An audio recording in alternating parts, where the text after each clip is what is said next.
Hey, it's me, MLB. Here is the Top Delinquent, Chapter 3, and this one is titled Sweet.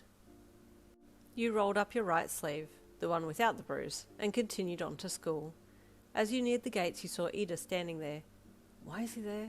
He better not be waiting for me, you thought as you dropped your gaze and strode out purposefully, aiming to pass him without saying a word. Miss Lynn, if I may have a moment of your time, Iida asked politely, as you held up a middle finger as you marched past. He gasped. This behaviour is most Shove it up your ass, Iida, you called over your shoulder as you broke into a run to get away from him. He didn't give chase, but instead let you go, not even reprimanding you for running, because you were still outside. You entered the school building and jogged to your locker, throwing your bag in there before pulling a notebook out and heading for the classroom. Ugh, shouldn't have run. Now I'm all sweaty, even more so. I can't take my jumper off, you thought as you walked down the hall to the classroom. You grabbed the front of your jumper and flapped it rapidly to try and cool yourself down as you entered the classroom and spied your friend at her desk. What's up, homie? You greeted as you plopped down in your chair and threw your legs up on the desk, the cool wooden desktop feeling lovely on your hot calves. Why are you panting? Take your jumper off, aren't you hot? DF asked. Nah, you lied as you tried to stop breathing so heavily. All good.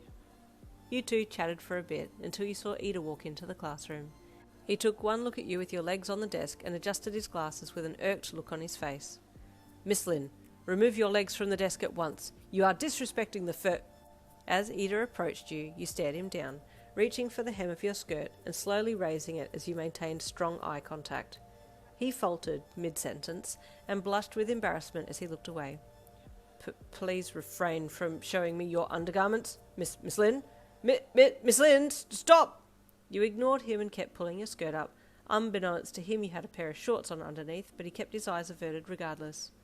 This will go into the report to Principal... Okay! You shouted with annoyance. Shut up, all right? Jeez, it's down now, you grumbled as you took your legs off the desk and pulled your skirt down. Iida returned his gaze to you sternly. You can't be behaving this way, he said as he chopped his arm repeatedly with frustration. It is my duty to reform you, and if you continue at this rate, it will appear poorly for the both of us. What's wrong, one-armed kung fu? Afraid you'll fail? You replied with a snide smirk. Are you challenging me, Miss Lynn? He asked as he set his jaw and crossed his arms across his chest, staring you down. What if I am? You retorted. I'll have you know I back down for no one, he said in a low voice, and for some weird reason it threw you. You tried to smack him with a comeback, but nothing came to you, so you just turned your head away and started up a conversation with your friend. Iida turned and walked to his seat, sitting down and running a hand through his hair. You glanced at him as he kept talking with DF, noting that Iida was sporting an undercut. Undercut? Since when was Four Eyes so stylish? You thought as you looked back to your friend. After school, Iida cornered you at your locker. Miss Lynn, we are required to engage in one after-school activity, so seeing that I am part of the school maintenance club, we will be partaking in such duties, Iida said proudly. You deadpanned as you looked at him. Maintenance club? You said in a dead tone. Frickin' maintenance club?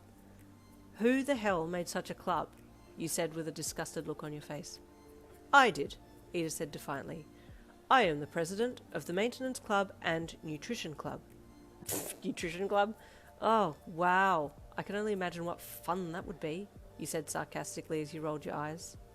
Iida ignored your comment and grabbed your left arm to drag you towards the door, but was immediately punched hard as you lashed out in pain.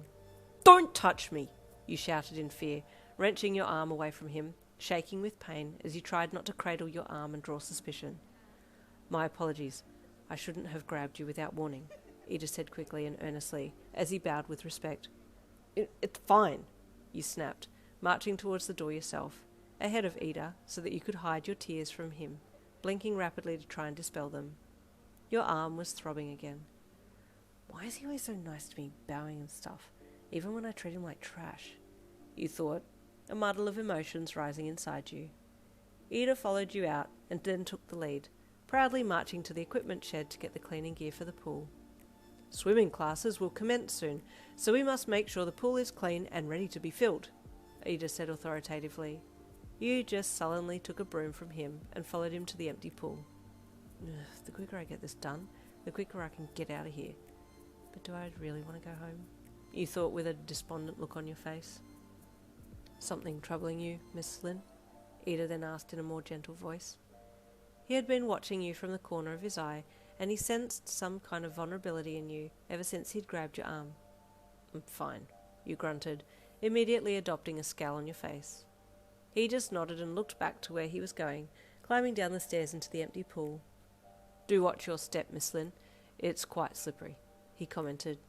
You scowled and turned to climb down the stairs, but your shoe slipped on the top step and you careered off the side, smashing your left arm into the side of the pool wall.